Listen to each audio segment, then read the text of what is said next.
Assalamualaikum warahmatullahi wabarakatuh. Perkenalkan kami dari kelompok 5 ingin mempresentasikan Puskesmas. Dari kelompok 5 yang pertama ada saya Kristabella Cikamati Elvis sebagai moderator, yang kedua Putih Hati Dianing Galuh, dan yang ketiga adalah Gloriance Samaya. Baik, untuk materi yang pertama mengenai regresi linear sederhana akan dijelaskan oleh Gloriance Samaya. Gloriance, saya persilakan. Baik, terima kasih atas kesempatan yang diberikan. Saya akan menjelaskan mengenai regresi linear sederhana. Adapun contoh kasus mengenai regresi linear sederhana dapat kita lihat pada tabel 2 ini yang menunjukkan hubungan jumlah kalori dengan berat badan. Apakah semakin banyak kalori badan para remaja? Yang akan ditentukan pada materi ini adalah yang pertama, scatter plot, yang kedua, variabel berpengaruh, yang ketiga, persamaan, dalam hal ini persamaan garis regresi linear sederhana, yang keempat, koefisien determinan, yang kelima, UJF. Yang pertama, scatter plot. Scatter plot dari hubungan dapat kita lihat berdasarkan pada grafik di bawah ini, yang menunjukkan bahwa semakin tinggi berat badan seseorang, maka jumlah kalori yang dimiliki semakin besar. Yang kedua, persamaan garis linear sederhana. Penduga bagi model regresi Y sama dengan A tambah BX. Total nilai X yang dapat kita lihat pada tabel adalah 3.548, total nilai X kuadrat 1.407.326, nilai Y kuadrat 35.850, dan nilai XY 223.755. Kemudian perhitungan manual, nilai B1 sama dapat ditentukan melalui rumus SY per SXX sama dengan sigma XY kurang sigma X dikali sigma Y, sigma X dikurang sigma X kuadrat per N. Nilai yang telah diketahui sebelumnya dimasukkan ke dalam rumus dan diperoleh nilai 0,184. Kemudian nilai B0 sama dengan rata-rata Y dikurang B1, rata-rata X sama dengan sigma Y per N, dikurang B1, sigma X per N, dimasukkan nilai yang telah diketahui sebelumnya dan diperoleh nilai minus 10,230.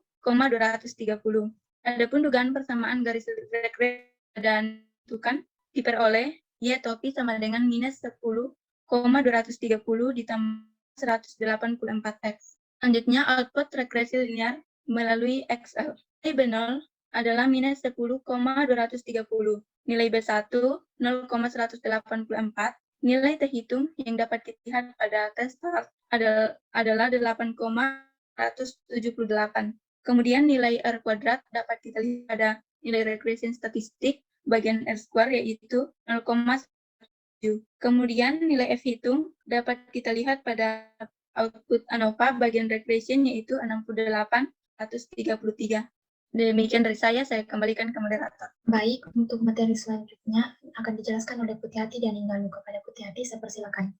Baik, jadi variabel yang memberikan pengaruh lebih besar pada kasus yang dipilih adalah variabel jumlah kalori. Apakah kalori berpengaruh pada berat badan? Uji hipotesis pada taraf nyata alfa sama dengan 0,05, di mana H0 banding beta 1 sama dengan 0, di mana tidak ada pengaruh kalori terhadap berat badan, dan H1 banding beta 1 tidak sama dengan 0, yang di mana ada pengaruh kalori terhadap berat badan. Kemudian pada rumus dapat dilihat T hitung sama dengan B1 dikurang beta 1 per SD1, di mana B1 dikurang 0 per SD1 sama dengan 0,184247009 dibagi 0,02225615, menghasilkan 8,2784. SB1 sama dengan akar dari S kuadrat per sigma XI dikurang rata-rata X, sama dengan akar S2 per XX menghasilkan akar 32,87153 per 66362 menghasilkan 0,0222515, di mana S kuadrat sama dengan SSE per N dikurang 2 menghasilkan 32,87153, di mana nilai SSE dapat dihitung melalui SYY dikurang S kuadrat XY per XX sama dengan 230,1007119. Nilai T tabel yang diperoleh adalah 2,364 dengan alfa per 2 sama dengan 0,025 dan DB sama dengan 7. Karena T hitung sama dengan 8,278 yang lebih besar bila dibandingkan dengan 2,364, maka tolak H0 artinya jumlah kalori berpengaruh pada kenaikan berat badan untuk taraf uji alfa sama dengan 0,05. Selanjutnya, apakah semakin banyak kalori akan mengakibatkan berat badan semakin naik? Uji pada taraf nyata alfa 0,05, di mana H0 dibanding B1 sama dengan 0, di mana tidak ada pengaruh kalori terhadap berat badan, dan H1 banding beta 1 tidak sama dengan 0, di mana ada pengaruh kalori terhadap berat badan. Nilai tabel yang diperoleh ialah 1,894, di mana dengan alfa per 2-nya sama dengan 0,05, dan DB sama dengan 7. Karena nilai T hitung sama dengan 8,278 lebih besar dibandingkan 1,894, maka tolak H0 artinya semakin banyak kalori yang dikonsumsi akan mengakibatkan berat badan semakin naik untuk taraf uji alfa sama dengan 0,05. Koefisien determinasi dengan menggunakan rumus R kuadrat sama dengan jika regresi per jika total, lalu R kuadrat sama dengan SXY kuadrat dikali SXX per XYY sama dengan XY kuadrat per SXX dikali SYY menghasilkan 0,907, di mana bentuk persennya ialah 90,7%. Artinya 90,7% keragaman pada berat badan Y dapat dijelaskan oleh keragaman pada kalori X. Pada uji F, H0 dibanding beta 1 sama dengan 0, di mana tidak ada pengaruh kalori terhadap berat badan, dan H1 dibandingkan beta 1 tidak sama dengan 0, di mana ada pengaruh kalori terhadap berat badan. Nilai F hitung adalah 68,53 dengan taraf signifikan 7,32 dikali 10 pangkat min 5. Nilai signifikan ini lebih kecil daripada 0,05, yang berarti H0 ditolak. Hal ini mengandung arti bahwa secara serempak variabel bebas jumlah kalori berpengaruh signifikan terhadap variabel tak bebas berat badan untuk taraf signifikan 5%. Lalu diperoleh output pada tabel berikut dengan nilai F sama dengan 68,533,109,29. Regresi linear berganda. Jadi contoh kasus pertama ialah menurut kajian literatur, nilai akhir mahasiswa ditentukan oleh keaktifan dan kehadiran mahasiswa di kelas. Hasil pengamatan dilakukan terhadap 10 orang mahasiswa dan diperoleh data yang disajikan pada tabel berikut, di mana variabel bebas sama dengan X1 adalah keaktifan, X2 adalah kehadiran, dan variabel tak bebas, Y adalah nilai akhir. Dan berikut tabel datanya. Selanjutnya, pertanyaan contoh kasus. A. Buatlah persamaan garis regresi linear berganda. B. Variabel yang mana memberikan pengaruh lebih besar dalam kasus yang dipilih.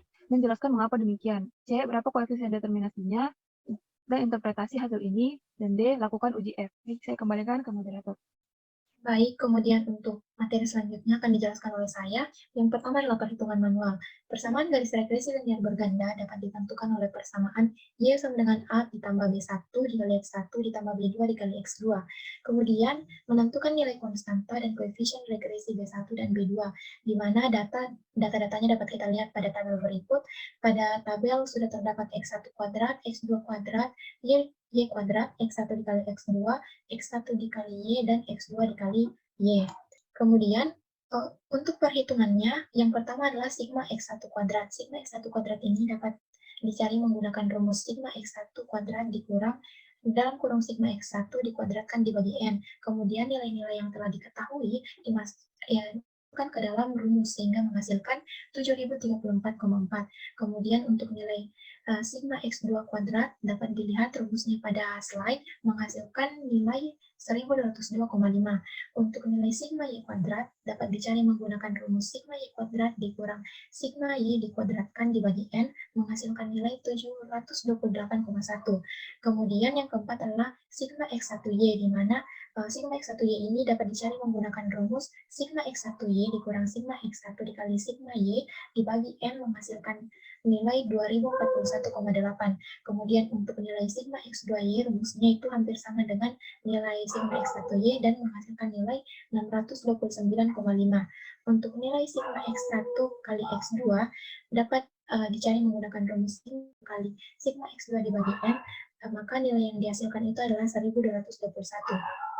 Kemudian untuk nilai B1, rumusnya dapat kita lihat pada tabel pada slide, yaitu sigma X2 kuadrat dikali sigma X1Y dikurang dalam kurung sigma X2Y dikali sigma X1 X2 dibagi dalam kurung sigma X1 kuadrat dikali sigma X2 kuadrat dikurang dalam kurung sigma X1 dikali X2 sama dengan dikuadratkan, maka nilai-nilai yang telah didapatkan itu dimasukkan dalam rumus menghasilkan nilai 0,242.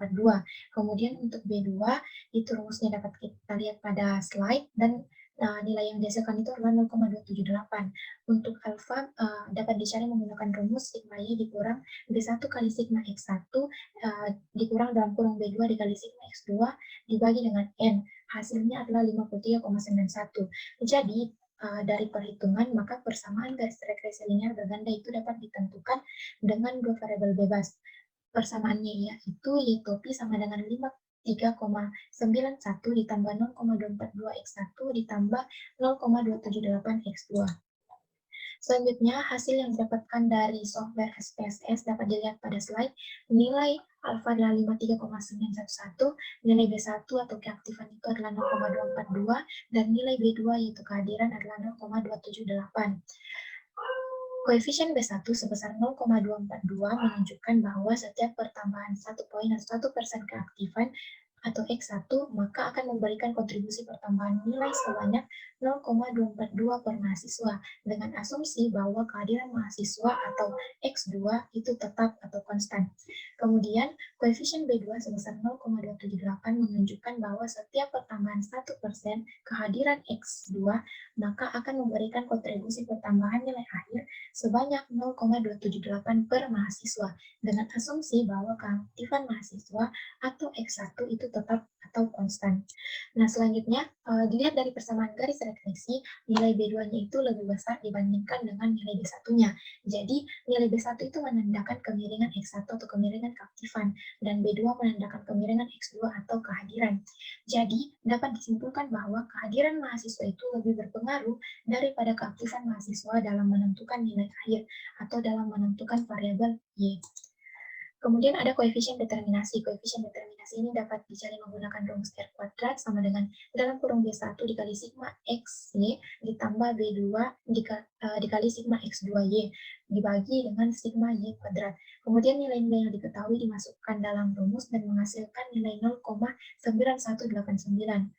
Nah, hasil SPSS-nya yaitu R kuadrat dapat dilihat pada kolom R square. Nilai pada kolom R square yaitu 0,919.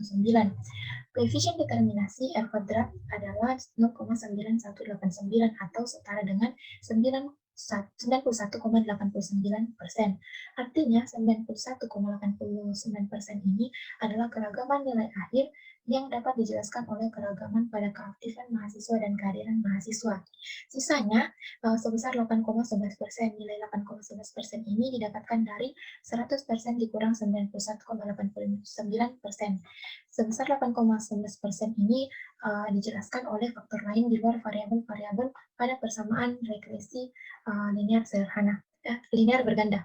Kemudian selanjutnya adalah uji F. Uji F yang dihasilkan pada software SPSS adalah nilai F-nya 39,655 dengan signifikansi itu kurang dari 0,001.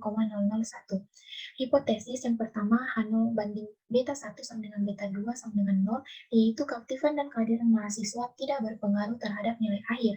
Kemudian hipotesis yang kedua, H1 banding beta 2 tidak sama dengan beta 2 tidak sama dengan 0, di mana keaktifan dan kehadiran mahasiswa berpengaruh terhadap nilai akhir.